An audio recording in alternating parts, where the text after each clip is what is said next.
1994 के supreme court के judgement में जिसका हवाला आज दिया गया और जिसे आज सही ठहराया गया, उसमें दो बातें स्पष्ट कही गई हैं और मैं चाहूंगा उस पर आप अपनी प्रतिक्रिया दें।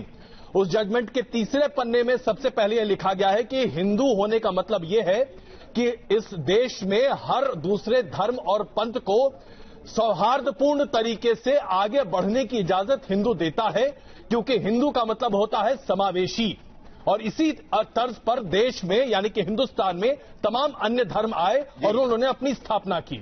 और उसके अंतिम यानी कि 55वें पेज पर इसी कोर्ट के आदेश में यह लिखा गया है कि जो कुछ भी 1992 को हुआ था वो निंदनीय है और इसे देखते हुए किसी भी कीमत पर ऐसा नहीं होना चाहिए कि जो हिंदू हृदय विराट है, जो संवेदनाओं को साथ लेकर चलता है, वो हिंदू ऐसा कभी नहीं चाहेगा कि किसी दूसरे धर्म के धर्म स्थान को तोड़कर वहां पर मंदिर बनाया जाए।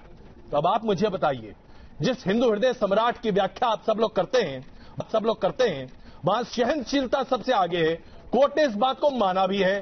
क्या आप मानेंगे या दबाव पर आगे बढ़ेंगे?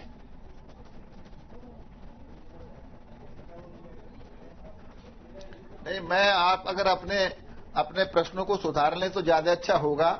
जिस संदर्भ की आप चर्चा कर रहे हैं वहां भगवान राम की पूजा हो रही थी, आरती हो रही थी। जहां पूजा आरती होती है वो कभी मस्जिद हो ही नहीं सकती। हमारे भगवान जीर्ण शीर्ण बिल्डिंग में थे। हमने अपने पुराने घर को तोड़ के नया घर बनाने का प्रयास किया है जिसमें व्यवधान पैदा किया गया है। हमने कभी किसी की मस्जिद नहीं तोड़ी और इतिहास इस बात का गवाह है, हिंदू ने कभी किसी की मस्जिद तोड़ के मंदिर नहीं बनाया। इतिहास इस बात का गवाह है, हमारे हजारों मंदिरें तोड़ करके मस्जिद बनाई गई है।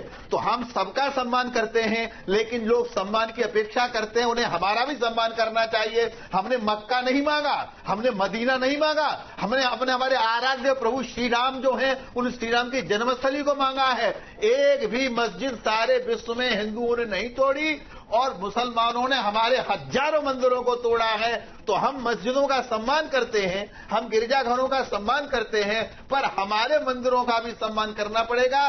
तभी बड़े दिल का दिखाया जा सकता है, तभी बड़प्पन दर्शाया जा सकता है, सभी सौहार्द बना